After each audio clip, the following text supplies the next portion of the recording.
एक राज्य का राजा बड़ा सनकी था। उसे रोज नई कहानी सुनने की लत थी। शहर भर से किस्से कहानी सुनाने वाले आते और उसे रोज नए नए किस्से कहानी सुनाया करते थे। बदले में राजा उन्हें इनाम देता। एक बार राजा को लंबी कहानी सुनने की सनक सवार हो गई। उसने शहर में ढिंढोरा पिटवा दिया कि जो भी उसे लंबी कहानी सुनाएगा उसे मुंह मांगा इनाम दिया जाएगा, मगर जिसकी कहानी पसंद नहीं आएगी उसे 1 महीने के लिए जेल की हवा खानी होगी। यह सुनकर देश विदेश के बड़े बड़े कहानीकार आए और उन्होंने राजा को लंबी लंबी कहानियाँ सुनाई, मगर हर कहानी सुनने के बाद राजा कह देता, नहीं, यह कहानी तो बहुत छोटी है, अच्छी नहीं है। दरअसल कहानियाँ तो खूब लंबी और मज़ेदार थी, किंतु राजा ने सोचा कि कहानी तो सुन ली, अब इनाम देने का क्या मतलब। राजा इनाम नहीं देना चाहता था। इस प्रकार कई कहानीकारों को उसने कारागार में डलवा दिया। उसी राज्य में एक गरीब किसान का पट्टू नामक लड़का भी रहता था। वह बड़ा समझदार था। लोगों की बातें सुनकर वो समझ गया कि राजा जानबूझकर हर कहानी को छोटा बताकर इनाम देने से बच जाता है। इसलिए उसने सोचा कि वह राजा को कहानी सुनाने जाएगा और ऐसी कहानी सुनाएगा जो कभी ख़त्म नहीं होगी। वह राजा के महल में गया और हर बार की तरह सभी दरबारी और कुछ प्रजाजन महाराज के महल में आए और पट्टू की कहानी शुरू हुई। सभी को विश्वास था कि पट्टू का भी कुछ देर बाद वही हाल होगा जो पहले आए कहानीकारों का हुआ है, यानी वह भी कुछ देर बाद कारागार में पड़ा दिखाई देगा। मगर पट्टू भी बड़ा सूझबूझ वाला था। वह भी राजा के लिए ऐसी कहानी छांट कर लाया था कि सुनते सुनते राजा उकता जाता। पट्टू, क्या तुम कहानी सुनाने को तैयार हो? राजा ने पूछा। जी महाराज, तो सुनाओ।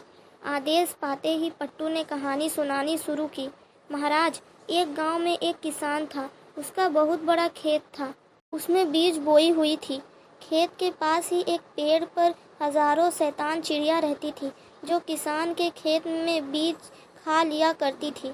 एक दिन किसान ने सोचा कि मैं अपने खेत की खुद रखवाली करूंगा और जब चिड़िया का झुंड आएगा तो जाल डालकर पकड़ लूंगा। मगर महाराज, चिड़िया भी बड़ी चालाक थी। वे उसकी चाल समझ गई और उन्होंने एक योजना बनाई। उसी योजना के तहत एक चिड़िया खेत में आई, उसने बीज चुगा और उड़ गई फुर। फिर? महाराज ने उत्सुकता से पूछा। फिर दूसरी चिड़िया आई, उसने भी बीज चुगा और उड़ गई फुर। फिर तीसरी आई, उसने भी बीज चुगा और उड़ गई फुर। फिर राजा ने उबासी ली। फिर चौथी आई, उसने भी बीज चुगा और उड़ गई फुर। फिर पांचवी आई, वो भी उड़ गई फुर। ठीक है, आगे क्या हुआ? अभी पहले सारी चिड़ियों को आने दे महाराज, कहानी तभी आगे बढ़ेगी। फिर छठी आई, वो भी उड़ गई फुर। ठीक है। उसकी फुरफुर से उकताकर राजा बोला, अब फुरफुर ही करते रहोगे? चलो, मान लिया कि सारी चिड़िया आई और उड़ गई फुर। नहीं महाराज, सारी चिड़िया अभी नहीं आएंगी, एक एक करके आएंगी। हजारों चिड़िया हैं। सातवीं आई और वो भी उड़ गई फुर। अब राजा उसकी चतुराई समझ गया कि वह महीनों फुरफुर करते चिड़िया उड़ाता रहेगा और ये कहानी कभी ख़त्म नहीं होगी। मैं इसे दंड भी नहीं दे सकता। सचमुच पट्टू बहुत समझदार लड़का है, इसलिए उसकी कहानी सबसे लंबी बताकर इसे मुंह मांगा इनाम देने में ही भलाई है।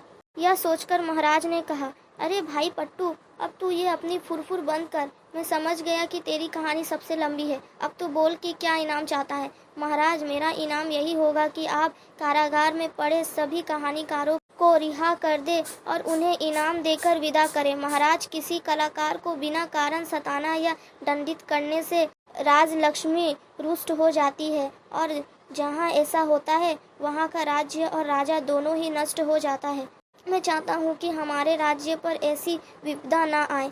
पट्टू की बात सुनकर राजा न केवल प्रभावित हुआ बल्कि अपनी करनी पर शर्मिंदा भी हुआ। उसके किसी मंत्री ने उसे ऐसी सलाह नहीं दी थी। इसका मतलब वे सभी चापलूस हैं और मेरी हाँ में हाँ मिलाते हैं। मंत्री का कर्तव्य है कि वह राजा को उचित सलाह दे, मगर ये काम इस गरीब पट्टू ने किया। राजा ने कहा, पट्टू, हम वचन देते हैं कि सब कलाकारों को छोड़ दिया जाएगा, मगर तुमने अपने लिए तो कुछ मांगा ही नहीं। महाराज, हमारे राज्य में खुशहाली रहे, आपका यश बढ़े, यही मेरा इनाम होगा।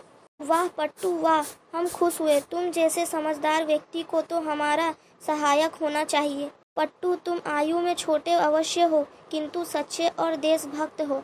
हम इसी समय से तुम्हें अपना प्रधानमंत्री बनाते हैं। इस प्रकार वह गरीब पट्टू अपनी सूझबूझ, साहस और सत्य के बल पर राज्य का प्रधानमंत्री बन गया।